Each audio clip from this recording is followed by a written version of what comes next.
Hi guys, and welcome to today's video. I'm very excited for today's video because it's gonna be my TBR jar chooses my April reads. I did this for the first time last month and it was so much fun having to read like based off the prompts I chose for this. I'm still currently in the middle of finishing a couple of the books that I picked for my March TBR. I'm actually filming a video which is probably going to be up after this video actually, where I'm attempting to finish all of them before the end of the month. That should be out soon. Anyways, I'm just going to go ahead and get started and let's pick our prompts. Alright, so I have a list of a bunch of random prompts inside my little TBR jar, and I think I'm going to pick 8 again this month because I feel like that was a good amount last month for me because it still gives me room for like options and stuff too. So I'm going to pick 8. Last month what I did is I picked the prompts first and then I decided what books I'm gonna pick based off those prompts, and I think I'm gonna do the same thing this go around. So let's just go ahead and pick our 8 prompts. Okay, the first one is a book set in a different continent. Okay, that's a good one. I think I already know what I'm gonna pick for that one, but we'll see.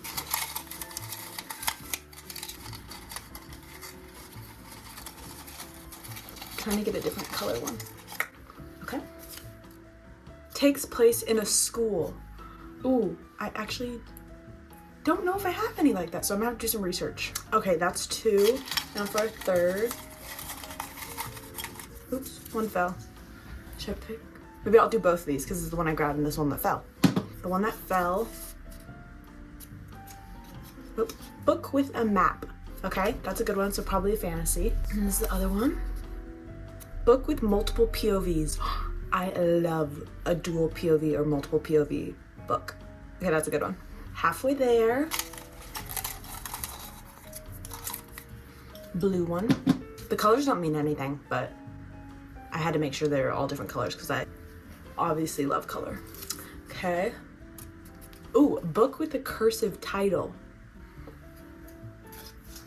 Okay.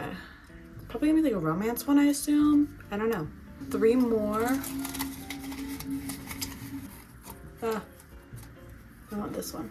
Oh wait, I think it's 2. Oop, 1 fell. Okay. I'm struggling. Okay, I'm gonna do the one that fell and this one, I guess. The one that fell has a number in the title. I don't know if I have any like that. Oops. Standalone. These are hard. I don't know if I have a lot of these. And a last one.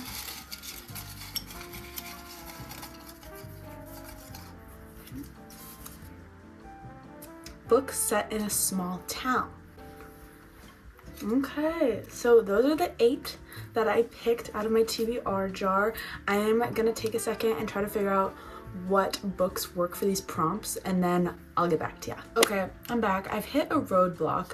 I have picked out every single book other than the prompt of book with a cursive title because I truly don't think I have any actually that have a cursive title. Like I have some that are like a script font and stuff or like calligraphy and stuff, but I don't have any that I haven't read before that are cursive, so I think I'm gonna repick for this prompt, so just go with me.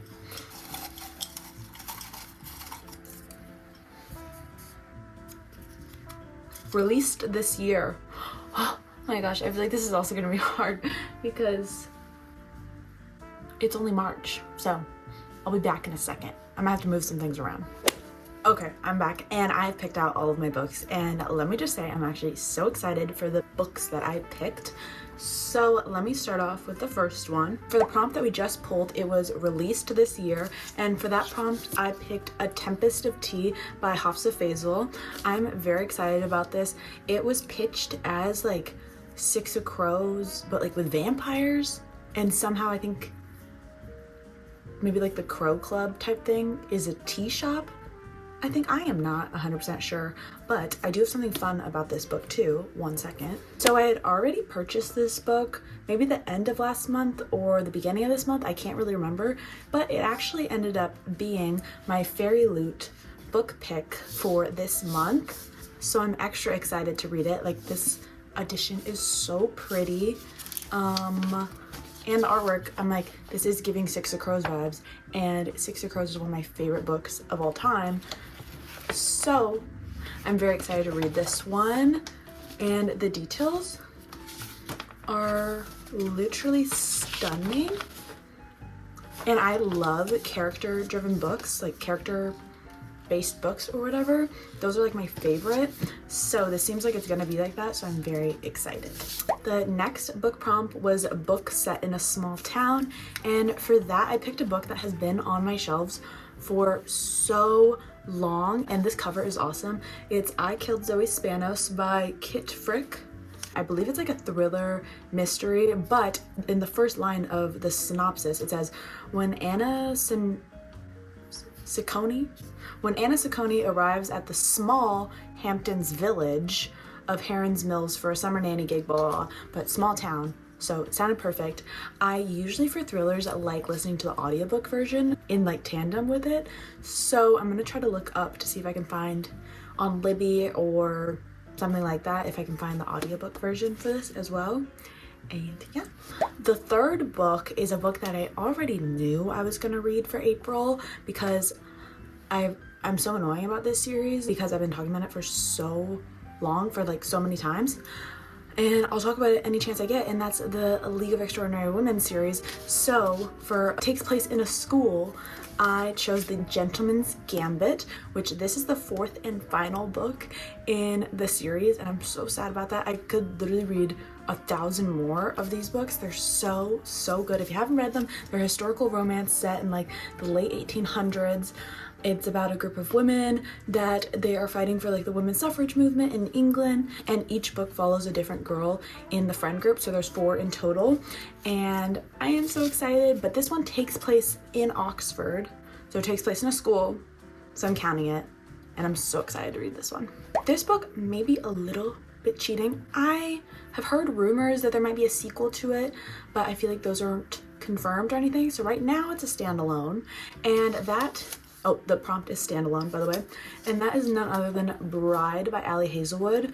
I am so excited to read this book.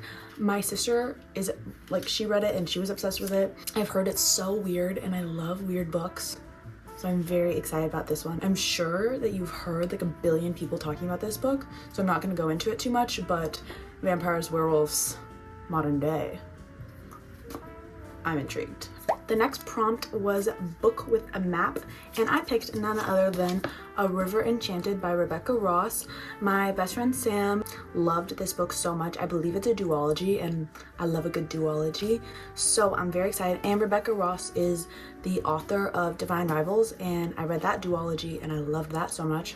So this is an adult fantasy series, I believe, and I'm very excited. I don't want to go into the summary too much because I just don't want to. I'm horrible at summaries and stuff if I haven't read the book.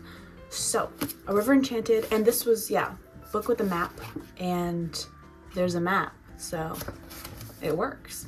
The next prompt is a book set in a different continent, and for this one I picked Love and Luck by Jenna Welch. This is the author of Love and Gelato. They're both YA romance books, and they're kind of like in the same series. So here's Love and Gelato right here. This took place in Florence, Italy. And yeah, this one, you might have guessed, takes place in Ireland. So a different continent, that works. And yeah, I'm really excited. I don't know a lot about this. I'm sure it's about like an American girl going to Ireland and then meeting a cute boy. Sounds great to me. Would love for that to happen to me, but I guess if it can't happen to me right now, I'll just read about it. So that's the pick for book set in a different continent. This next prompt was actually kind of hard for me. It has a number in the title, and I was looking, I honestly don't have that many books with a number in the title that I haven't read yet, so I picked 7 Faceless Saints by M.K. Lobb. This is actually a Fairy Loot edition. I know that I think last year I read like 100 pages of this, but I was in such a reading slump that I could not tell you like actually one thing. I feel like the main guy's name is like Roman or something. No, it's not. It's Roz. Wait. It's Damien. Okay, I don't even know what's going on. I guess I don't remember any anything about this book, so I'm going to read this for has number in the title. And the last prompt is book with multiple POVs. I'm very excited to read this book. I've actually heard a lot of good things about it, and it's also a fairy loot book, and that is The Crimson Moth by Kristen Ciccarelli. And look how pretty this edition is. I'm very excited. I actually know nothing about it. It just says a moth to flame, a witch to burn. The artwork is also, as are like all the fairy loot books or whatever, they're so pretty. So I'm very excited for this and fun fantasy series, and it is dual POV. I looked without getting any spoilers, so I'm very excited. I love dual POV, and yeah. All right, so here are the 8 books that I picked for my April TBR. I feel like it's a good range. I mean, it's mainly fantasy and romance, but that's mainly what I read, I guess. I do have a thriller, so outside my comfort zone. I'm very excited for April. I feel like I had such a good, I mean, March isn't over yet, but I've had such a good reading month in March, so I think it's gonna be very good. But anyways, I hope you guys enjoyed, and if you haven't done so yet, I would appreciate it so much if you subscribe to my channel. It would mean so much to me. But anyways, I hope you guys enjoyed, and I'll see you in the next one. Bye!